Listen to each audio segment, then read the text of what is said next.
Hello guys, NautoAisDx here, and I want to give my thoughts on the latest Super Sentai series.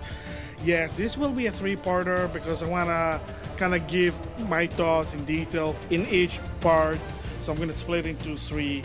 So the first part is my general thoughts of the series. Yes, I did watch it, managed to watch it, so before I continue, disclaimer is I'm not going to tell where I was able to watch it, where, how, whatever. I'm not gonna say that. I mean, I'm gonna follow the tips that the Oxy 360 and Este and Ranger Liz kind of said. I'm not gonna say where.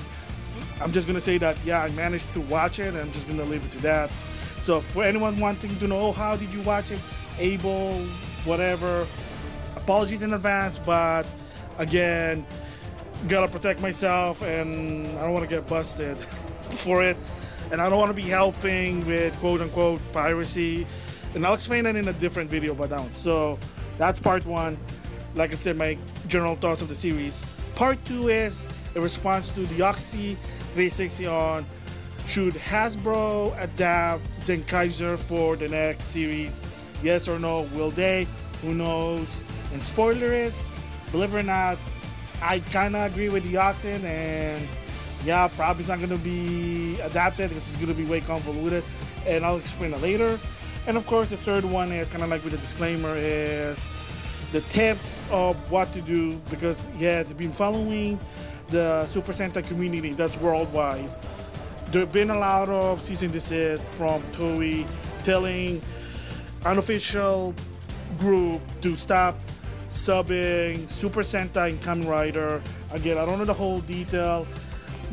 However, I can understand where the company is coming from, and I do agree with what, like I said, the Oxy, Este, and Ranger Liz said, that don't mention it, don't even talk to Toei or anyone who works with the video saying, hey, how can you do this, we're a fan, because there is more than meets the eye, and you're probably not seeing what they're saying, why they're doing it there. So that's going to be three-parter, make it easy for everyone, so you don't have to listen to one big, epic vlog thoughts, you know what I mean there. So with that, here it is, part one. So my general thoughts on Zenkaiger. So for people who don't know what it is, it's the 45th Sentai series and of course the anniversary. And the gimmick for this one is robot or android or mechanical bot. So it's the premise of one human and 4 robot. If you saw the press release, that's what it is. And of course, before I continue, you do gotta keep in mind that this series was, I'm gonna say, recorded or was made during, well, in 2020. Of course, you know what happened there, pandemic. So there are some ups and downs about the series as far as I've been watching it, but I can understand where they're coming from, and I'll explain that later. So there's a reason why the concept is 4 robots, or what they call in the series Kikanoid, which is robot from another dimension world, and 1 human, which of course, if you're a Super Sentai fan, he's based on Big One, which is white. He's white with multiple color. I mean, normally it's red, but once in a while you'll have white. Just, it is what it is there. And of course, later on, there's a 6th member based on another anniversary, the 35th anniversary, Zyuranger, the pirate theme. I'm not gonna give their premise, but you can understand if you manage to watch it, and if not, like I said, there are wikis there if you want to know more, but again, that's what it is. So what are my general thoughts for this series? So first of all, it has a lot of reference to the Super Sentai, because their power is, it comes from gears, and every time you use a Sentai gear, they have temporarily gained powers from other Sentai. And again, if you watch this show, you cannot get it. So it's same deal with this one here. And of course, the bad guys are also, I guess I'm gonna sort of assume Kikanoid, but evil robot. And they want to take over, let's just go with quote unquote the multiverse. That's basically sort of the premise there, that the bad guy are trying to conquer not just one world, but multiple worlds there. And Zords, interesting, kind of remind me of Zyuranger, especially Kyōryū and Zekaigers. When push comes to shove, they can combine, and it's like different color in each half. So it's the same thing with this one here. So the Megazord, it's sort of interesting. Rather than your just one sword, 3-parter, 5-parter, 6-parter to some extent, this one, I guess based on Bioman, it's another old series. It's only 2 robots. It's the same here, but like half different robot and the other half is a different one. I mean, the design looks cool. And then, of course, in each series, there's always going to have more robots later on, so they did the same thing with this one. Again, if you follow the Super Sentai Power Ranger community, if you follow certain sites, social media, then you see new robots coming in. Like there's even like just referring to older Sentai, like wow. So I'm just gonna say there. I'm trying to be as general as I can for this because I don't want to do any spoiler, just in case people manage to watch it again. But yeah, so that's basically what the robots are. The suit. Story-wise, each episode, it is sort of goofy.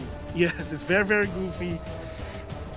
And I'm gonna give my theory why it's super goofy for this one. And like I said before, it was probably recorded in 2020, which is the pandemic. So my guess here, the reason why it's super fun, it's super goofy, is to help the viewers to take their mind off the pandemic. I mean, if you know the news by now, currently in Japan, they had some pandemic problem again. It was doing good for a while and then it spiked.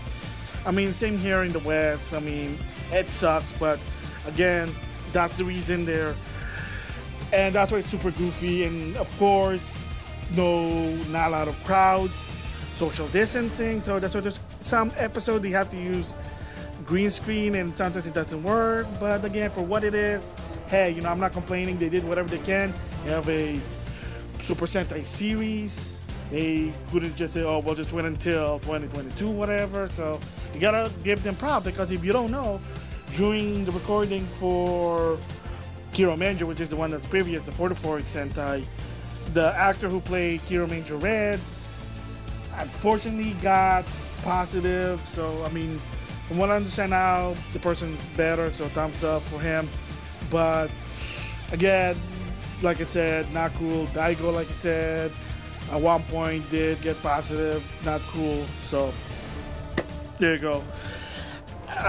So I can't really complain about the green screen, but I know the quality is low. But again, you can't compare it to Hollywood when it's production. But again, it is what it is there. So again, so far it is sort of interesting, but it is so goofy. Some of the episode that I watch, I'm like, okay, I mean, fillers. I mean, kind of like Netflix has the right direction. Just you don't have to have a 12, 24, 56, whatever episode. Just whatever, how many episodes you need to build your story if you can. That's really it. Like 6 episodes, 5 episodes, it makes sense. Maybe I'm just too old and I just need things fast. I don't want things dragged out. One Piece and Naruto per se. But yeah, so overall thoughts, I think the series is good for what it is. It is goofy. What's making me really watch it is because of the theme, not just because it's robots, because I like robots, I know, nerd, but the idea of an anniversary series. The last time I did this was Zekaigers because it was the same thing, but then you say, what about the 40th series, Zyuranger? Well, that one, not so much for me, couldn't really click. One, there was no reference to any Super Sentai. They did a 5-part spin-off, but then it's like, I didn't really watch it. So yeah, so far for this one kind of makes sense. But like I said, we'll see what happens in the long run. Maybe once I finish the series, I'll give my impression.